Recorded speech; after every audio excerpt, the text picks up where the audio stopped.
Sementara kan kalau di pesantren itu ada standar moral agama yang harusnya bisa jadi benteng terakhir tuh, Gus. Iya, dan lebih parah lagi pelakunya adalah figur paling otoritatif di pondok pesantren itu. Betul. Yaitu sosok kiainya yang jadi patron. Permasalahan-permasalahan yang hadir saat ini itu memang terlalu mengejutkan. Yeah. Yang akhirnya membuat diskusinya jadi banyak.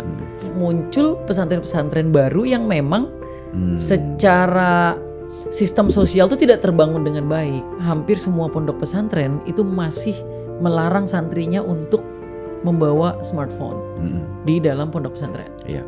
Nah, kelebihannya santri-santri, once mereka selesai dari proses pendidikan di pondok pesantren, mereka pasti punya attention span yang lebih bagus daripada orang-orang yang di luar pondok pesantren, karena interaksi mereka dengan short videos itu kecil sekali. Yeah.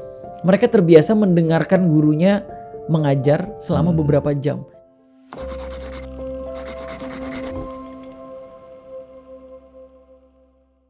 Halo semuanya, terima kasih sudah bergabung lagi di podcast Siber Singkat Berita. Saya Bayu Sutiono. Siapa narasumber kita kali ini? Tunggu sebentar ya. Saya cuma mau bilang sedikit saja sebagai sebuah pembukaan.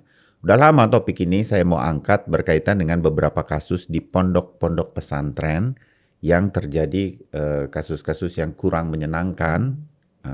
Dampaknya cukup negatif bagi pesantren, bagi dunia pendidikan, dan bagi publik yang melihat pondok pesantren sebagai institusi pendidikan selama ini untuk pendidikan karakter. Saya melihatnya pondok pesantren kuat betul sebetulnya untuk itu. Tapi baru kali ini kita bisa mendapatkan narasumber yang menurut saya sangat cocok. Masih muda, dekat, sangat dekat dari keluarga pondok pesantren di Cirebon, Jawa Barat. Jadi saya mau angkat berkaitan dengan hal-hal tersebut di pondok pesantren yang menjadi sorotan belakangan ini. Kenapa kasusnya pelecehan seksual di pondok pesantren dari orang-orang di dalam pesantren kok bisa sebegitu masifnya, begitu lama terjadi, terus berturutan terbongkar kasus-kasusnya. Nah, tokoh muda ini mungkin punya jawabannya karena memang mengamati terus pondok pesantren di Indonesia. Terima kasih untuk Gus Romzi. Ahmad Siap, Romzi Mas Bayu. lengkapnya begitu. Betul. Dan panggilannya Mang Gus, masih sangat muda. Saya 1-2 kali mengikuti media sosialnya Gus Romzi dan happy sebagai orang yang masih jiwanya aja yang muda. Ada anak muda yang demikian lekat dengan pondok pesantren yang menurut saya memang harus ada di Indonesia. Jadi saya bilang kan Gus, pengen banget nih ngangkat ini, dan alhamdulillah terima kasih Gus Romzi mau hadir untuk ngobrolin soal pondok pesantren kita. Saya masuk dari yang nggak enak dulu. Iya. Kenapa sih pondok pesantren kita berturut-turut dalam beberapa tahun terakhir ini, bahkan beberapa waktu terakhir ini, kasusnya pelecehan seksual itu begitu masif terjadi. Apa yang terjadi Gus, kalau menurut Gus Romzi itu? Iya, pertama mau ngucapin terima kasih sudah mau mengangkat tema ini, karena sebenarnya tema ini juga harus banyak didiskusikan dan topiknya emang harus digelontorkan ke publik sehingga permasalahan-permasalahan yang dihadapi juga jadi ketemu solusinya. Saya melihat diskursus yang ada di sosial media saat ini juga tidak cukup berimbang ya antara konten-konten yang mendiskusikan soal permasalahan yang terjadi dengan solusi-solusi yang mungkin sudah dilakukan oleh banyak pondok pesantren. Tapi saya rasa di forum ini kita nggak perlu ada excuse, nggak perlu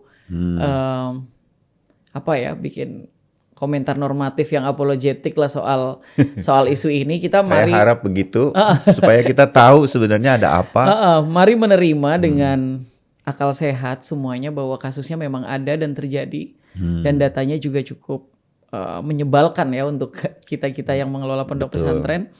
Tapi jangan sampai hal ini juga kemudian menafikan peran pondok pesantren dalam dunia pendidikan, khususnya pendidikan Islam di Indonesia yang sudah berjalan bahkan jauh lebih tua daripada usia Republik ini gitu. Nah itu starting pointnya. Dan kalau kenapa hal itu bisa terjadi, saya rasa jawabannya ya sangat banyak, karena ini permasalahannya masalah sosial dan kejadiannya tidak hanya di pondok pesantren. Hampir semua sekolah-sekolah, kampus dan lain-lain juga pasti ada kejadian yang sama juga. Iya. Hanya memang kalau kejadiannya itu terjadi di institusi pendidikan yang berbasis keagamaan, dosanya kayaknya lebih besar gitu ya. Setuju Jadi saya soal kesannya itu. kok sebuah lembaga yang secara tampak dari luar seharusnya mengajarkan ethics, morality dan sebagainya, tapi kok justru kejadian yang menabrak moral dan standar standar moralitas masyarakat kok terjadi gitu. Nah itu pasti Nggak jadi bikin apple to terkejut. apple sih, tapi gini, perceraian kan terjadi dalam hubungan suami istri atau pernikahan itu kan terjadi banyak sekali ya. Ini kita bicara Indonesia aja dulu. Tapi kalau yang mengalaminya artis lebih heboh gitu kan. Kira-kira gitu kan Gus. Iya. Nah, Iya. balik Gus ke pesantren. Saya setuju tuh, karena pesantren itu kan punya standar moral yang tinggi. Lulusan-lulusannya punya karakter-karakter yang kita udah tahu sebetulnya. Iya. Tapi kok bisa terjadi seperti itu, paling tidak, apa sih yang sebenarnya terjadi di pesantren? Kalau institusi pendidikan yang lain, orang kayaknya jadi maklum karena soal pengawasan dan lain-lain. Sementara kan kalau di pesantren itu ada standar moral agama yang harusnya bisa jadi benteng terakhir tuh, Gus. Kenapa jebol juga gitu? Iya, dan lebih parah lagi pelakunya adalah figur paling otoritatif di pondok pesantren itu. Betul. Yaitu sosok kiainya yang jadi patron patron pengetahuan, patron role model santri dalam melakukan aktivitas-aktivitas sosial maupun aktivitas keagamaan. Artinya memang isunya jadi tampak lebih besar kan. Ya. Dan di beberapa kasus kan kalau saya baca, oknum pimpinan pondok pesantren ini menggunakan kuasanya itu hal-hal yang dia mampu lakukan itu kan. Iya. Banyak banget sih yang melihat isu ini dari pendekatan relasi kuasa ya. Saya tidak menyalahkan itu dan saya juga cukup setuju pada beberapa argumen tentang relasi kuasa. Tapi saya rasa ini beyond power relations gitu. Jadi ada permasalahan pertama di standar perlindungan peserta didik. Ada juga permasalahan di manajemen dan tata kelola pondok pesantren. Belum lagi permasalahan berkaitan dengan output produk-produk keagamaan yang kok sepertinya tidak terpancar dari laku aktivitas harian yang kemudian terjadi ya, kasus asusila dan lain-lain. Jadi pendekatan relasi kuasa itu benar karena di pesantren itu kan ada istilah namanya sam'an wa ta'atan. Jadi kita mendengar dan patuh secara total kepada orang yang mengajarkan kita. Kenapa hal itu terjadi? Karena memang agama itu kan doktrin. Authoritatively transmitted. Jadi ditransmisikan secara otoritatif dari satu figur ke figur lain. Kalau kita mau tarik lebih jauh itu Allah menyampaikan kepada Jibril, Jibril menyampaikan kepada Nabi Muhammad, Nabi Muhammad menyampaikan kepada sahabat-sahabatnya, lalu ke tabi'in, kemudian terus-menerus sampai kepada guru sehingga sampai ke santri. Artinya memang transmisinya harus otoritatif. Jadi harus ada dalam tanda kutip ya, kepatuhan total dalam proses transmisi informasi itu. Apakah kemudian tidak boleh kritis? Boleh kritis, tapi kritis tidak akan dilakukan di level-level awal dalam standar pendidikan di pondok pesantren. Di pondok pesantren biasanya lebih banyak memang menghafalkan dan juga memahami dari satu sudut pandang, yaitu sudut pandang gurunya. Karena kayaknya bertolak belakang dengan cara pandang guru, misalnya berkaitan dengan beberapa topik keagamaan tertentu, itu suatu hal yang tabu di pondok pesantren. Nah, kepasrahan secara total itu juga ditunjukkan dalam laku keseharian. Artinya kalau misalnya dulu itu ada wali murid datang ke seorang kiai, itu pas menyerahkan anaknya tuh, kiai misal dalam bahasa Jawa ya, niki anak kulo, abang irengnya terserah jenengan gitu. Ini anak saya mau dibuat merah, mau dibuat hitam terserah. Udah diserahkan. Pak Kiai gitu sudah diserahkan karena orang tua itu juga menyadari bahwa dalam proses transmisinya harus ada kepasrahan total bahwa anak ini akan melalui proses penggemblengan yang sangat ketat oleh pesantren dan oleh kiainya.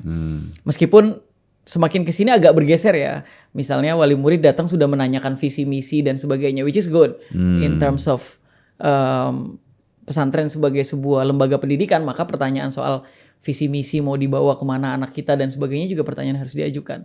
Tapi dalam sejarahnya dulunya adalah itu dipasrahkan secara total ke kiai gitu di pondok pesantren. Nah, hal inilah yang kemudian membangun seperti ada gap antara yang memberi pengetahuan dan yang menerima pengetahuan. Seperti berada di level yang berbeda ya. Dan itu yang kemudian banyak orang melihat ada potensi relasi kuasa yang abuse lah ya, yang memang disalahgunakan. Karena tapi kan sebenarnya nggak hanya di pesantren kan Gus, relasi kuasa ini kan juga terjadi kalau ada pelecehan seksualnya terjadi hampir karena relasi kuasa juga, mungkin di institusi yang lain juga begitu gitu. Betul. Nah, kok ada pesantren yang aman, nah gitu. Itu apa yang mereka lakukan di sana? Apakah memang yang Gus tadi bilang manajemen pendidikannya, bagaimana standar untuk amannya para santri yang memang sudah diserahkan orang tuanya ini, itu kok bisa berjalan dengan baik di sana? Kalaupun ada orang yang mau macam-macam, ada yang punya kuasa dan mau macam-macam, tapi dia kerem gitu. Makanya kan itu multifaktor. Mungkin ada perbandingannya gitu Gus. Makanya itu sangat multifaktor lah. Artinya kejadian itu terjadi bukan menggunakan pola yang sama. Meskipun dalam kaitannya dengan topik-topik berkaitan sama relasi kuasa biasanya patternnya sama.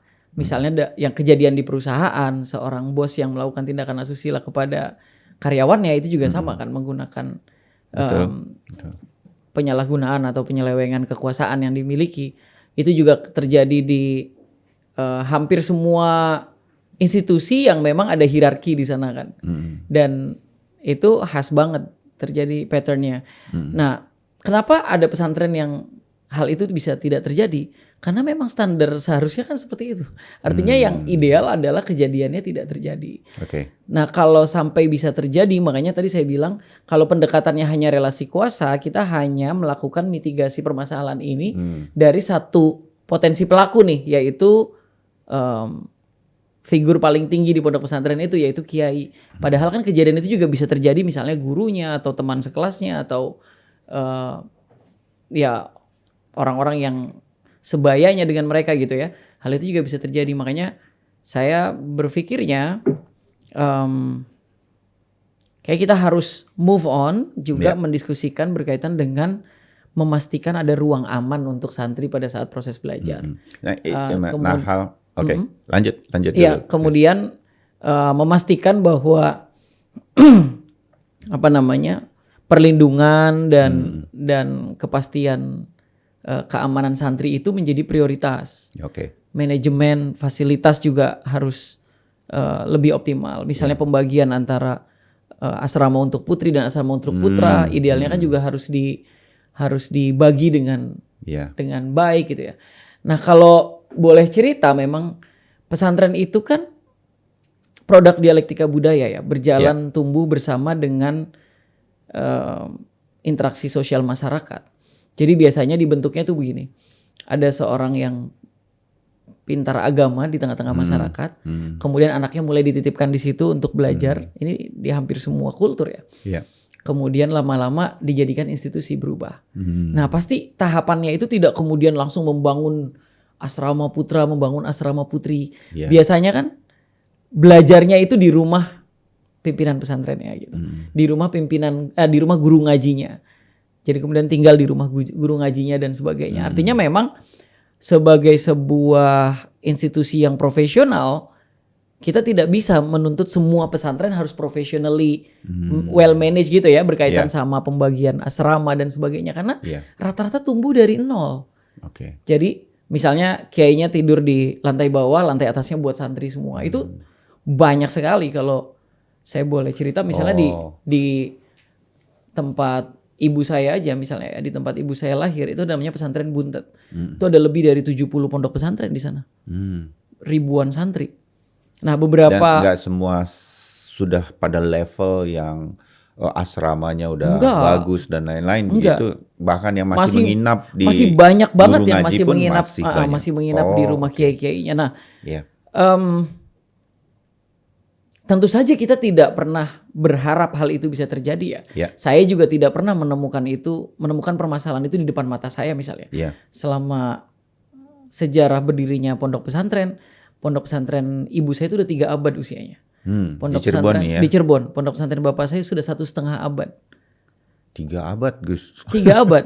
Artinya jadi kita tuh sudah lahir, tumbuh, berkembang dan berproses sepanjang itu di pondok pesantren dan kejadiannya tidak terjadi meskipun santri-santri itu tinggal di rumah kami gitu ya.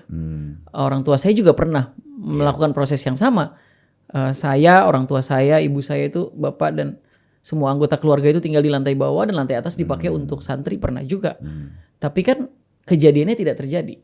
Karena ya yang ideal memang seperti itu. Tapi kan apakah ini ideal secara profesional pengelolaan ini ya? Iya. Pengelolaan lembaga pendidikan kan tentu saja tidak ideal. Saya ngerti jadi maksudnya Gus nih ya. Pesantren itu ini buat yang belum bisa membayangkan ya. Coba bayangkan gini, pesantren itu di seluruh Indonesia banyak banget ini Gus ya. Mungkin yang kita kenal yang besar-besar, Gontor, Lirboyo dan segala macam. Tapi yang di bawah itu banyak sekali gitu kan. Itu maksudnya Gus. Jadi teman-teman yang dengerin obrolan saya sama Gus Romzi, dan ada yang dia bukan sebesar Gontor misalnya. Tidak udah model asrama yang sudah bagus seperti Gontor atau Lirboyo. Even Lirboyo dan Gontor juga start small, kemudian mereka scale jadi up. makin besar seperti sekarang begitu. Betul. Dan begitu ada di skala-skala yang menengah ke bawah saja, nggak terjadi tuh hal-hal semacam ini. Hal-hal yang dari tadi kita bicarakan soal pelecehan seksual di sana dan segala macam. Itu kan maksudnya Gus ya. Iya betul. Jadi sebetulnya sih begitu banyak yang berjalan aman-aman saja gitu. Dan sampai sekarang kalau bayangin pesantren ibunya Gus Romzi 3 abad, itu kan kepercayaan terus. Ya kan ada santri terus berarti yang dititipkan di sana. Iya, dari dulu sudah ada santrinya dan dari dulu kami yang mengelola lembaga pendidikan itu memang sudah didoktrin one day you're gonna be a teacher gitu. Kalau gitu, kalau ada yang menyatakan kemudian ada data bahwa dalam 5 tahun terakhir, kalau saya nggak salah baca, mohon maaf saya bacanya udah agak lama nih Gus. Jadi dikatakan bahwa ada penurunan lebih dari 50% di seluruh pesantren Indonesia yang menerima santrinya. Benar atau enggak atau gimana? Atau penurunan itu benar adanya atau enggak? Saya tidak yakin secara 100% ya data yang beredar saat ini ya, karena kemarin saya baru diskusi dengan direktur pondok pesantren. Beliau juga menyampaikan bahwa problem di pendataan pondok pesantren adalah karena rata-rata pesantren itu sudah mendatakan santri-santrinya di sistem madrasah atau sistem sekolah. Jadi mereka tidak mendata ulang di sistem pondok pesantren yang sudah disiapkan. Jadi soal menurun atau tidak segala macam nih bias datanya sekali belum gitu bias, ya. sangat bias. Contoh paling besar adalah ada salah satu pondok pesantren di Balaraja di Tangerang punya santri 6.000. Itu data siswanya di sistem pondok pesantren itu 0. Padahal 6.000. Tapi tidak mungkin 6.000 santri ini tidak terdata di Dapodik misalnya yang untuk SMP SMA atau di EMIS untuk yang ambilnya madrasah ibtidaiyah atau madrasah sanawiyah, madrasah aliyah gitu. Berarti harus ada pembenahan ada mengenai pembenahan data di ini itu pendataan. Makanya saya sangat berpikir bahwa saat ini pendekatan yang paling tepat untuk menyelesaikan semua permasalahan yang dihadapi oleh pondok pesantren adalah pendekatan teknokratis. Jadi kita mau menegasi habis-habisan pondok pesantren juga nggak bisa, karena ini lahir tumbuh berkembang bersama dengan sejarah bangsa ini gitu. Bahkan Ki Hajar Dewantara bilang ini adalah indigenous way of learningnya bangsa Indonesia.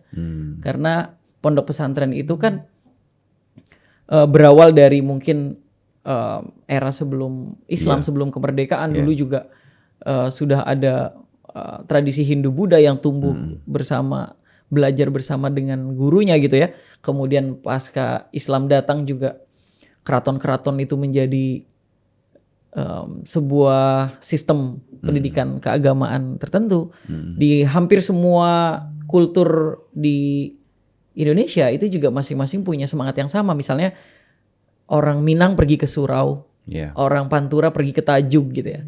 Orang Jawa Tengah, Jawa Timur pergi ke Langgar dan tumbuh bersama secara keagamaan, spiritualitas maupun religiusitasnya bersama dengan guru agama. Artinya ini tuh memang produk aslinya bangsa Indonesia. Boleh beda istilah, boleh beda nama, tapi intinya sama. Intinya sama. Jadi agama dan menunaikan agama. Betul, culturally relevant, historically juga proven. Artinya ini tuh produk yang menjadi keunikan juga di mata dunia. Nah, problemnya adalah permasalahan-permasalahan yang hadir saat ini itu memang terlalu mengejutkan. Yang akhirnya membuat diskusinya jadi banyak. Mungkin juga dulu udah terjadi kali ya. Cuma belum seperti sekarang ada media sosial. Betul. Mungkin. Atau ada aja yang miring-miring. Atau muncul pesantren-pesantren baru yang memang secara sistem sosial itu tidak terbangun dengan baik. Secara sistem sosial tidak dibangun, social control tidak ada. Dan pesantren kan becoming more exclusive compared to apa yang terjadi di masa yang lalu ya.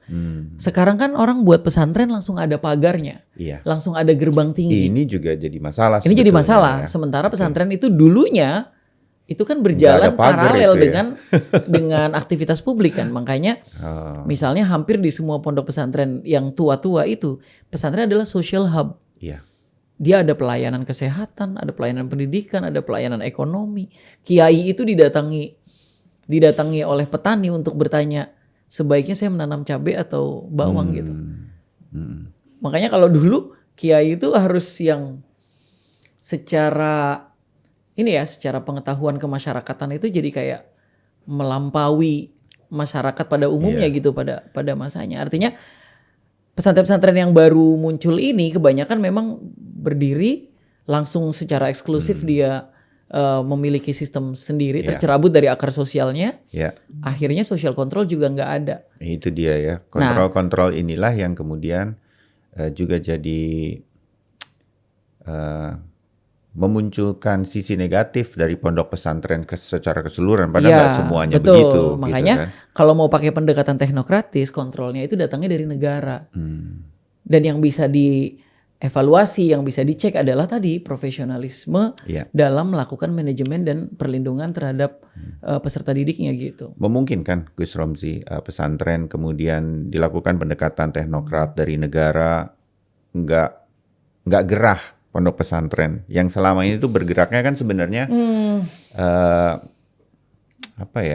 mengalir begitu saja kan sebenarnya tradisional gitu, enggak ya? Walaupun pasti ada gerahnya. Walaupun kalau ada politik segala macam, para kiai didatangin juga tuh. Pasti ada gerahnya, tapi kan sama seperti isu pinjaman online atau judi online kan.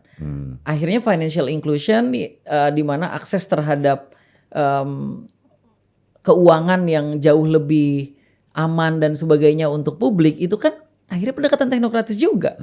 Misalnya di kampung-kampung ada bank emok, ada bank yang kayak rentenir kayak gitu kan. Nah, inklusi keuangan kan menghadirkan itu kan, negara menghadirkan pemahaman keuangan dan nggak cuma financial literacy ya, tapi juga memang hadir di situ lembaga-lembaga keuangan untuk memberikan pelayanan publik yang lebih memberikan pelayanan, justru melindungi sebetulnya masyarakat. Nah, sama di pesantren juga sama.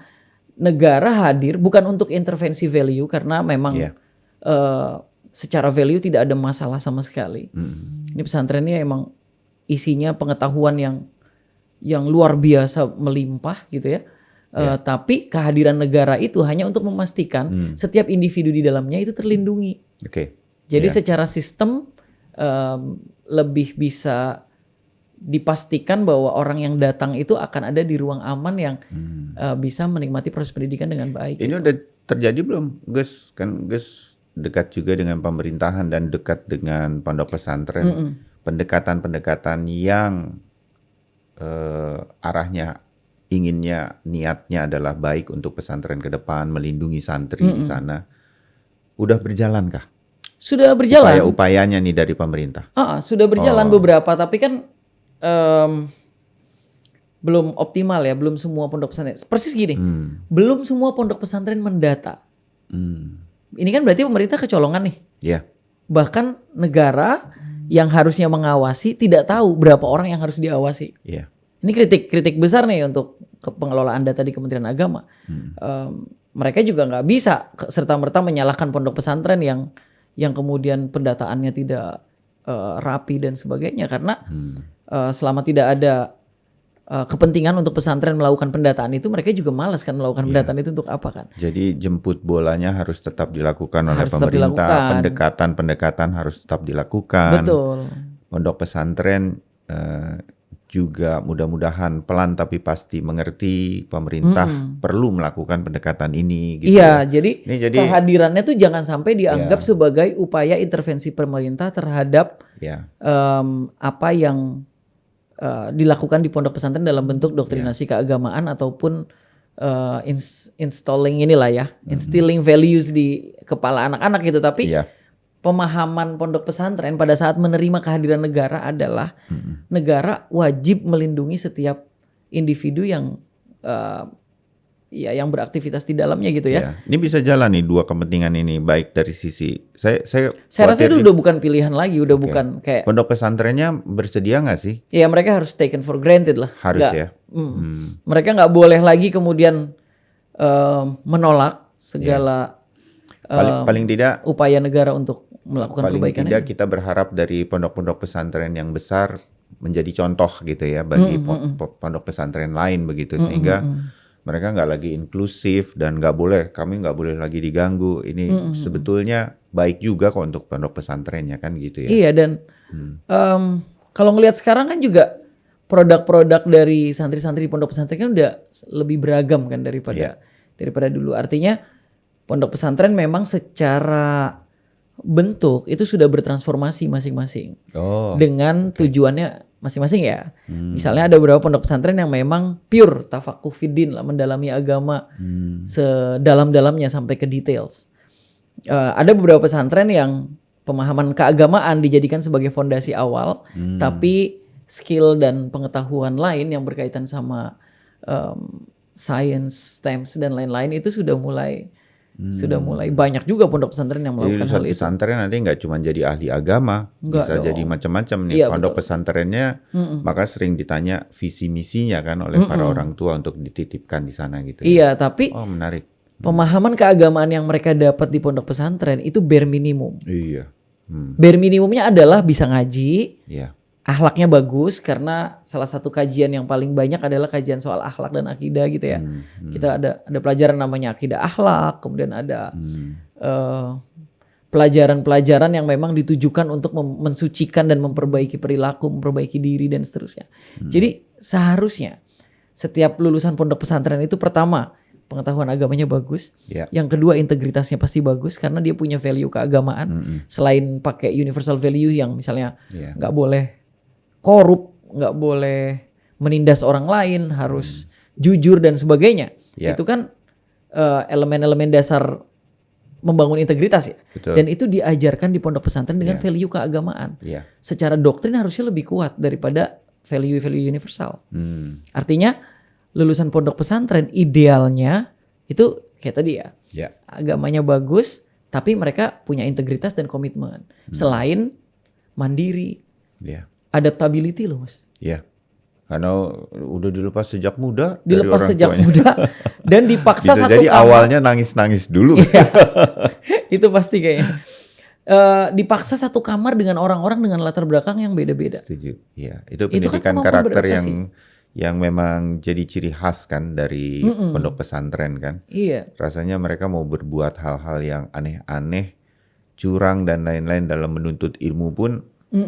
Katanya kan susah kan di sana. Iya. Ya hafalan ya nggak bisa dibohongi hafalan itu. Betul. Kan. Hafalan agama dan lain-lain. Dan social empathy. Iya. Kan kita terbiasa diminta untuk saling jaga satu sama lain. Diminta untuk saling mengingatkan soal ibadah, soal kesehatan, soal apapun. Jadi saya rasa sih masa depannya sangat bagus gitu ya buat pondok Ya. pesantren. Tapi yang kita hadapi hari ini memang saya pernah bikin status ini senjakala pondok pesantren ya. Karena kita berada di dunia yang sepenuhnya berbeda di mana Ya. hampir semua orang tuh challenge the authority kan. Nggak cuma pondok pesantren kan, berbagai hal kan sekarang memang berubah mengikuti zaman ini ada kan. cancel culture. Ya. Orang-orang yang nggak suka sama pesantren atau orang yang parentingnya berbeda misalnya ya, nggak setuju sama sekali sama pemisahan antara orang tua dan anak dan sebagainya, pasti kan juga ikut berkomentar berkaitan dengan hal-hal semacam ini. Saya baca beberapa literatur juga ternyata topik soal boarding schools itu, dormitory dan apapun bentuknya ya, itu memang topik yang hangat dibicarakan bahkan di negara-negara Eropa. Betul. Mereka juga ada sinisme juga yang ditunjukkan kepada orang-orang yang ada di boarding school tuh, mereka punya stereotipnya sendiri ya kan. Biasanya lulusannya begini begitu dan seterusnya. Jadi kayak untuk beberapa orang yang memang tidak setuju sama pemisahan antara orang tua dan anak-anak, pasti berpikir pesantren ini juga bahasan klasik di dalam dunia pesantren Indonesia dalam skup makronya dunia pendidikan nasional begitu ya. Kan udah dari dulu nih ada hal-hal semacam ini dan pesantren sih so far tetap jalan gitu ya. Jadi guys, saya harus meyakini ini buat yang mengikuti obrolan kita bahwa nggak semua pondok pesantren terjadi hal-hal semacam ini. Betul. Saya setuju, tapi ini kan jadi muncul dan sudah, karena Gus dekat nih sama pondok pesantren di seluruh Indonesia dan juga pemerintah juga terus ada pembenahan. Saya tahu susah lah pasti. Orang dunia pendidikan modern kita juga susah ya kan. Ada yang lebih sulit dari pembenahan. Benar, apa tuh? Memperbaiki citra publik. Ya. Saya rasa kalau pembenahan sekarang semua pondok pesantren sedang melakukan pembenahan. Ya. Dan kontribusi dari peran perempuan di pondok pesantren itu juga lagi tinggi-tingginya kan. Jadi bunyai-bunyai, kemudian putri-putri kiai yang perempuan-perempuan juga sekarang terlibat aktif dalam pengelolaan pondok pesantren. Yang mana itu bagus karena mereka pasti lebih bisa membayangkan idealnya perlindungan terhadap perempuan yang mungkin banyak sebagai korban itu bisa dilakukan lebih efektif gitu lah. Itu juga terjadi gitu ya sekarang. Nah itu juga kabar gembiranya begitu ya. Saya juga apresiasi lah sama banyak ning-ning ataupun bunyai-bunyai yang mulai memang terlibat secara aktif dalam pengelolaan manajemen pondok pesantren. Tinggal ya kita terima semua bahwa ini terjadi. Kejadiannya ada, beruntun. Nggak cuma terjadi di pesantren-pesantren baru, tapi juga ada pesantren yang memang kiainya cukup populer dan sangat kami hormati, tapi juga melakukan permasalahan yang sama juga. Nah, nggak mungkin ada solusi sebelum kita menerima bahwa masalahnya ada gitu kan. Jadi kita baru bisa cari solusinya. Kalau dari awal sudah denial, kita menolak, ya nantinya solusinya susah ditemuin. Ya, mudah-mudahan tokoh-tokoh seperti Gus Romzi ini yang masih muda dan terus dekat dengan pondok pesantren ada terus untuk memberikan pengertian-pengertian terutama ke tengah pesantren di seluruh Indonesia. Saya sih pengennya pondok pesantren itu tetap ada sebagai bagian budaya pendidikan kita. Haruslah, itu wajib karena ada lah. Lulusannya udah pasti 99% udah kita lihat gitu kan. Dan bagus semua kok gitu. Tentu ada 1% bisa kemana-mana di semua institusi pendidikan. Gus, satu aja deh terakhir oleh-oleh gitu dari Gus Romzi yang terus dekat dengan pesantren, termasuk pesantren di Cirebon milik ibu dan ayahnya Gus Romzi ya. Dengan pendekatan-pendekatan teknologi seperti sekarang, kan tadi udah kita bicara yang klasik-klasiknya dari pesantren ya, dengan segala hal-hal yang terjadi yang punya dampak buruknya, kita berharap semua terus dijalankan yang baik-baik. Tapi teknologi kan jalan terus nih. Dunia pendidikan modern lagi kena imbasnya dan segala macam, banyak program studi di kampus yang harus berhenti, udah nggak ada lapangan pekerjaannya katanya. Dan Hal ada semacam ini peminatnya terjadi juga. di dunia gitu.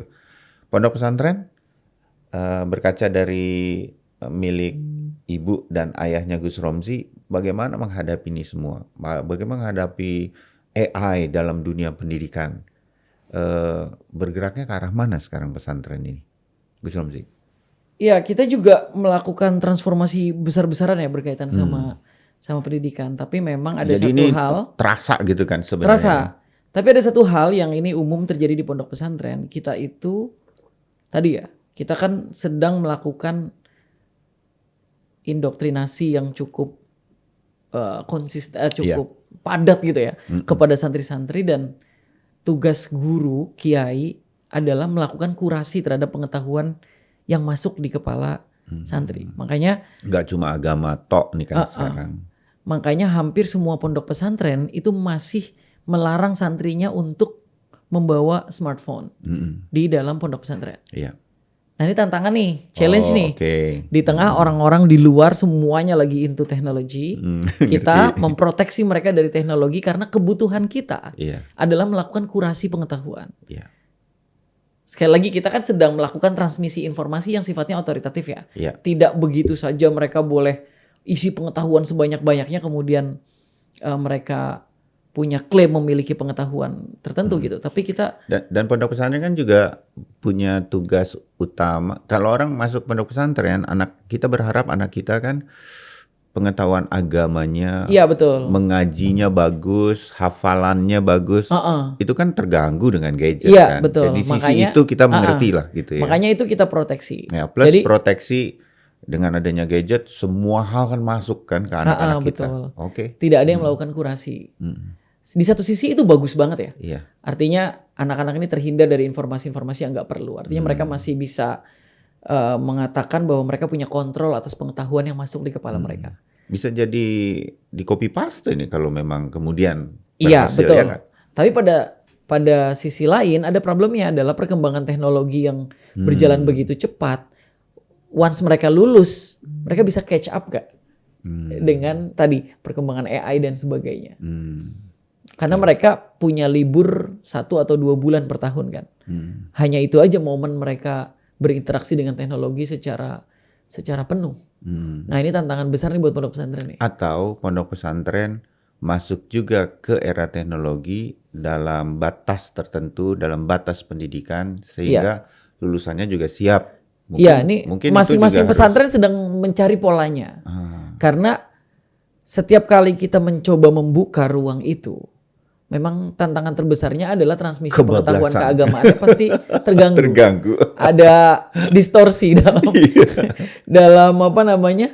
dalam transmisinya. Nah, itu kejadiannya berulang-ulang. Jadi hampir semua pesantren mencoba bernegosiasi lah ya. Negosiasi dengan teknologi dan sebagainya. Karena gini, anak-anak yang SD-nya itu sudah menggunakan smartphone, mereka tuh keberatan masuk ke pondok pesantren karena mereka harus melepaskan itu kan. Iya. Mereka kan grow up with technology kan. Jadi dulu berat takut kangen sama ayah ibu, ini takut atau Takut kangen takut sama. lepas dari gadget ya. Iya. Bukan lain. Sekarang kalau lihat di pondok-pondok itu setiap kali ada kunjungan orang tua datang, itu anak itu nggak punya momen romantis sama orang tua karena mereka pasti langsung minta handphone orang tuanya dan Ya ampun, berselancar. oke. Nah, itu wajar terjadi di era sekarang. ya, ternyata ya. betul. Nah, makanya ini hampir semua pesantren sedang bernegosiasi dengan itu. Gimana Tapi hampir semua pesantren juga sangat aware sama pentingnya teknologi ini. Makanya rata-rata mereka punya strateginya masing-masing ya. Ada yang misalnya menyiapkan komputer sebanyak-banyaknya, kemudian mereka bisa browsing dan akses informasi dari situ gitu. Ada juga yang memberikan 1 atau 2 hari free menggunakan smartphone gitu ya, tapi tetap dalam pengawasan dan seterusnya. Karena kurasi pengetahuan itu dilakukan oleh guru dan pihak pondok pesantren, saya rasa tantangan terbesarnya adalah di upgrading guru-gurunya. Iya. Mampu nggak mereka dari yang awalnya hanya memberikan topik-topik keagamaan, sekarang harus juga membangun misalnya pemahaman pada santri-santri misalnya bagaimana AI dan teknologi itu mengubah cara beragama masyarakat. Jadi kompleks sebetulnya ya. Iya, tantangannya sama kompleks. seperti saya deh. Jadi orang tua kompleks banget sekarang. Gak cuma takut sama narkoba aja Iya. juga sama gadget. Saya yang sebutlah gaptek karena generasinya memang bukan di generasi teknologi. Mau nggak mau harus catch up. Imigran di ruang digital. Iya, harus catch up. Kalau enggak, saya ketinggalan sama anak-anak saya. Paling tidak, itulah yang dunia pesantren, para pendidiknya, rasanya seperti saya tuh, seperti orang tua yang harus bagaimana nih mengendalikan anak-anak. Sekarang pesantren-pesantren yang support e-sport juga banyak. Jadi menarik ya. Mereka bikin lomba-lomba e-sport kalau lagi ada acara-acara gitu ya.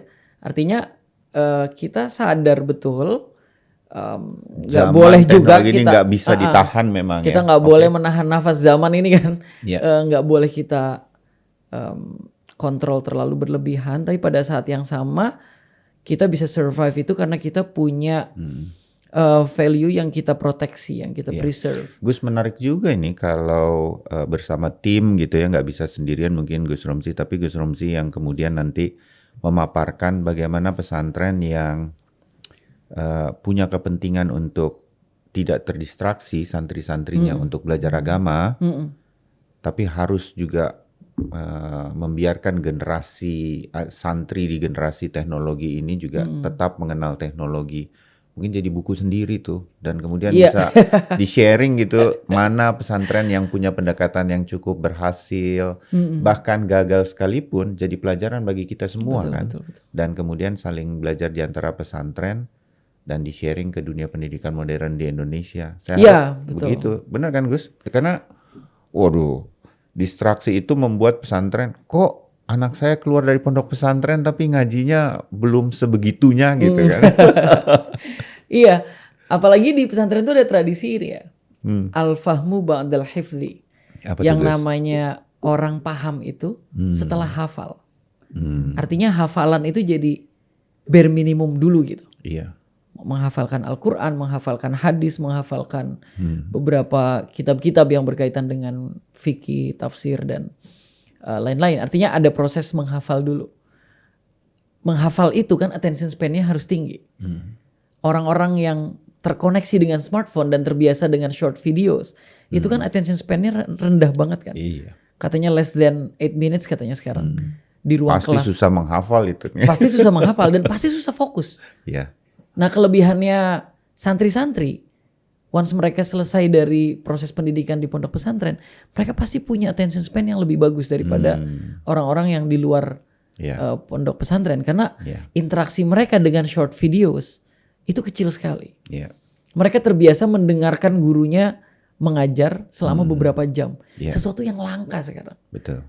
Even pada saat guru-guru sedang ngomong di sekolah-sekolah negeri itu kan ya, itu kan banyak yang main HP di belakang dan sebagainya. Dan itu kan menunjukkan bahwa fokus itu udah harga mahal gitu, udah barang mahal buat anak-anak muda sekarang. Dan di pesantren itu kita mencoba tetap menghadirkan manusia-manusia yang mau membangun pengetahuan yang holistik ya, yang dia menghafal, kemudian setelah dia menghafal dia memahami. Dalam proses itu nggak boleh ada gangguan-gangguan dong. Jadi harus diproteksi. Tapi ya kita juga paham perkembangan teknologinya sebegitu cepat. Sebagian pondok pesantren juga membuka diri dan sebagian pondok pesantren menurut saya itu masih tetap harus mereka habis-habisan ya. Sebutlah menjadi ultra konservatif dalam bidang pendidikan. Mereka tidak membuka ruang negosiasi sama sekali karena menurut saya memang tetap harus ada orang-orang yang masih mau menyimpan pengetahuan di kepalanya gitu, nggak cuma di chat GPT kan. Nah, inilah yang nanti jadi bahan buat kita semua, mana yang kemudian bisa terus mengembangkan karakter manusia-manusia Indonesia ke depan. Dan saya kan gini ya, saya punya pesantren di Kalimantan, saya punya pesantren di Lampung. Saya pernah tinggal di Kalimantan 2012 sampai 2015. Saya tinggal di Lampung juga 2015 sampai 2018 untuk mengelola pondok pesantren yang saya dirikan sendiri. Saya kepala sekolahnya di sana, saya direkturnya pondok pesantren itu. ini dua berbeda ya. Di Kalimantan saya di pedalaman ngurusin orang-orang Melayu atau Dayak yang beberapa juga baru mualaf masuk Islam. Di Lampung mostly transmigran santrinya. Saya mengelola pesantren juga di Cirebon di mana memang tradisi pesantren sudah berjalan berabad-abad lamanya. Yeah. Ada satu titik temu di antara 3 pondok pesantren yang saya kelola ini ya. Meskipun dari apa namanya? Kultur dan latar belakang yang sangat berbeda di tiga proses apa namanya? Dialektika budaya yang berbeda ya masing-masingnya ya di wilayah sosialnya masing-masing. Titik temunya adalah kita punya 24 jam untuk membangun individu. Oke. Dan anak-anak ini datang sepenuhnya menyerahkan dirinya mau dibentuk apapun. Artinya kita punya keleluasaan. Sesuatu yang tidak dimiliki oleh pengelola lembaga pendidikan lain. Yeah. Nah, jadi kita kan mengintegrasikan pengetahuan yang kita mau sampai kepada menyiapkan skill dan karakter yang mereka butuhkan untuk kebutuhan mereka di masa yang akan datang. Itu tuh punya keleluasaan punya gitu. Otoritatif sekali lah ya pondok pesantren Iya, untuk betul. mendidik Dan waktunya panjang. masing-masing individu ini betul, dan waktunya panjang, makanya ya. kita enggak kayak lembaga pendidikan lain yang mengajarkan anak-anak learn to know, gimana caranya mengetahui sesuatu. Karena yang dikasih adalah knowledge, tapi kita maunya mereka tuh learn to be gitu. Sekarang misalnya di pondok kami juga sudah ada proses mengajarkan entrepreneurship. Gimana caranya mereka belajar bisnis, start bisnis, jualan dan sebagainya. Oke. Itu bisa kita langsung praktekkan. Misalnya kita atur jadwal mereka mengelola koperasi secara kelompok dan seterusnya. Dalam kaitannya sama karakter juga masing-masing dikasih kesempatan untuk nge-lead acara dan sebagainya. Kita punya 24 jam penuh waktu mereka untuk bisa kita upgrade sesuai sama output yang kita harapkan. Jangan sampai di antara 24 jam itu ada satu kezaliman yang dilakukan oleh kita pondok pesantren kepada mereka. Apalagi tindakan bullying, asusila, perundungan dan sebagainya yang itu pasti terlepas dari nilai-nilai baik yang diajarkan pondok pesantren. Nah, maksudnya titik temu di pesantren ada di tempat manapun dan sebagainya, anak-anaknya itu pasti mau gitu loh dibikin apa aja. Tinggal jadi memang ada beban moral yang begitu tinggi dari pengelola pondok pesantren ya. Beban historis juga. Beban historis juga yang menurut saya harus berani diambil oleh pengelola pondok pesantren. Dengan segala permasalahannya Gus ya, dan juga dapat masukan dari Gus Romzi. Saya langsung terbayang bagaimana beratnya sebetulnya mendidik individu-individu yang masuk di pondok pesantren. Mudah-mudahan ini jadi introspeksi yang menarik bagi pengelola pondok pesantren untuk terus memperbaiki diri. Karena nggak ada tuh institusi lain. Mungkin saingan cuma militer kali ya. Itu pun udah besar ya kan. Iya. Untuk 24 jam gitu kan. Kalau analoginya pesantren adalah total institution. Ada teori namanya total institution. Yang ngomong siapa ya, saya lupa baca dulu buku itu. Total institution itu kan institusi yang once kita masuk, kita akan berinteraksi dengan orang yang mengalami proses yang sama dalam waktu yang panjang selama berhari-hari dan berbulan-bulan bahkan bertahun-tahun. Nah, pesantren itu bisa disebut total institution. Dan once kamu itu keluar dari institusi ini, kamu menjadi pribadi yang berbeda daripada waktu kamu masuk. Jadi ada istilah itu pada saat dia masuk ke total institution itu dia melepas dirinya yang dulu kemudian menjelma menjadi figur yang baru. Saya setuju sama Mas Bayu tadi. Analogi idealnya adalah tentara. Kan ada proses desivilisasi ya. Orang dia udah bukan masyarakat sipil lagi nih, ini udah tentara nih gitu kan ya. Sama-sama dari orang tuanya sudah diwakafkan untuk negara, kira-kira gitu kan. Bajunya dibuat seragam. Sama kan? Bajunya dibuat seragam. Pendekatan behavioristik. Hampir semua diulang-ulang berkali-kali terus-menerus sampai dia hafal dan akhirnya setelah hafal dia bisa itu. Tapi ada juga yang lain, Mas. Rumah sakit jiwa. Penjara. Orang yang bepergian, nelayan-nelayan yang bepergian selama berbulan-bulan atau bertahun-tahun gitu ya di kapal. Ini total institution juga. Kemudian biara-biara, kemudian seminari-seminari itu juga bentuk total institution juga. Artinya tinggal pertanyaannya pesantren mau jadi kayak apa nih? Mau berlebihan, kemudian jadi kayak penjara, atau mau sangat ketat sampai jadi tentara? Dia bukan sipil lagi, bukan masyarakat sipil lagi, atau mau kayak gimana? Nah itu total institution tuh tantangannya begitu, potensi. Pasti hierarkis kan, tentara hierarkis, seminari dan lainnya hierarkis, di pengelolaan rumah sakit jiwa, penjara dan lain-lain juga hierarkis. Itu makanya saya juga melihat pesantren ini total institution. Jadi bagaimana produknya nanti itu sangat bergantung pada orang yang on the top of hierarchy tadi. Mereka mau memberikan pelayanan seperti apa gitu.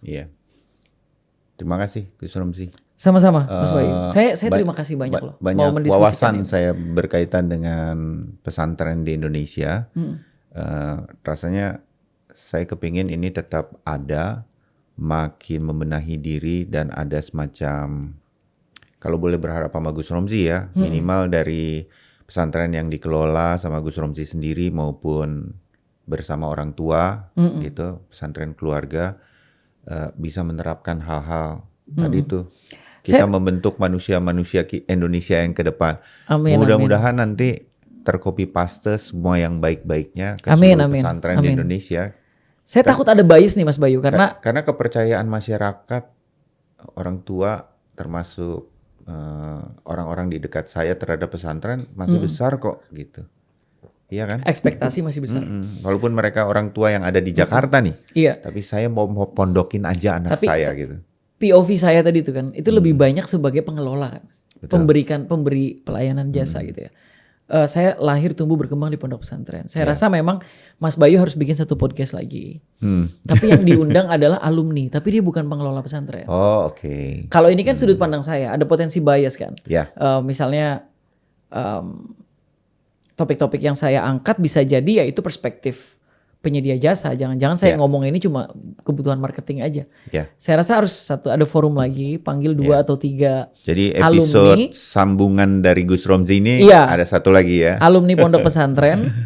Saya bisa carikan dari beberapa pesantren yang berbeda karakternya, misalnya Gontor yang cenderung lebih modern, kemudian pesantren kami atau pesantren Lirboyo yang cenderung lebih salaf dan lebih tradisional gitu ya.